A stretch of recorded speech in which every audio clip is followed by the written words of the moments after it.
Blackout, silence, then the faint hum of a refrigerator, the only sign of life in a dimly lit apartment. Christian's apartment, to be precise. Empty beer bottles litter the coffee table, a monument to a night supposedly dedicated to music. But tonight, music is the furthest thing from harmonious. The air hangs heavy with unspoken tension, a palpable discord simmering beneath the surface. Christian, the self-proclaimed arbiter of good taste, sits sprawled on the sofa, his face illuminated by the cold blue light of his laptop screen.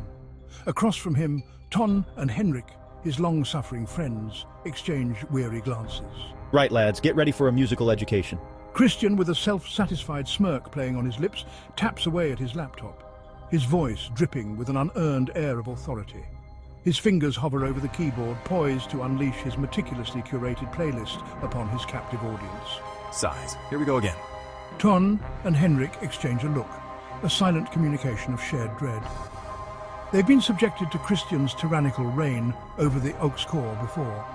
His idea of a musical education usually involves obscure bands with unpronounceable names and songs that sound suspiciously like a dying cat. The faint hope that tonight might be different, that Christian might finally indulge their pleas for something, anything remotely listenable, quickly evaporates.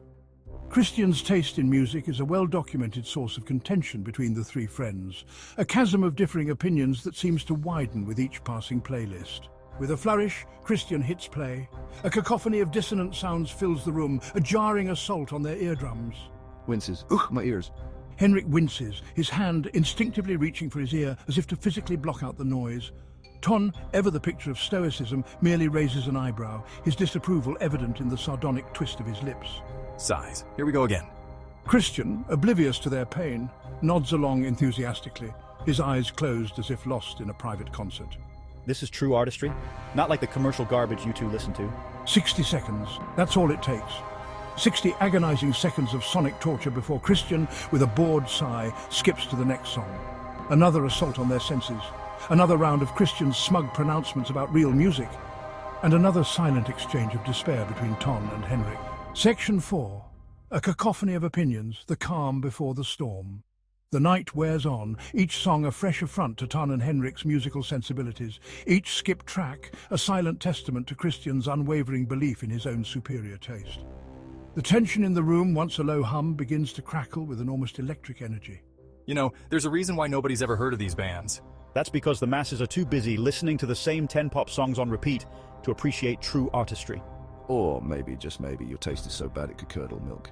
Christian's head snaps up, his eyes narrowing. The air, thick with unspoken tension, crackles with the threat of an approaching storm. Section 5, a deadly crescendo from words to violence. The argument that follows is swift and brutal. Words are exchanged like blows, each syllable a punch aimed at inflicting maximum damage. Christian, fueled by a potent cocktail of self-righteousness and cheap beer, lashes out at his friends, his words dripping with venom. Ton and Henrik, their patience worn thin after a night of musical torture, don't back down. It's a war of attrition, a battle of wills waged with increasingly personal insults. The music, once the focal point of their disagreement, fades into the background, a soundtrack to the escalating chaos. The room, once a haven of camaraderie, transforms into a battleground. The air crackles with violence, the silence punctuated by the sound of shattering glass and heavy breathing. Section 6, the taste of death, a chilling finale. Then silence, a chilling absolute silence. Ton stands over Christian, his eyes cold and distant. A shard of broken glass, still clutched in his hand, glints under the dim light. Christian lies motionless on the floor, his eyes staring blankly at the ceiling. The laptop, knocked askew in the struggle, continues to play, the cheerful melody of a pop song, now a jarring counterpoint to the scene. Ton stares down at his friend, his face an emotionless mask. See, even death couldn't improve your taste. The laptop screen flickers, displaying an ad for noise-cancelling headphones.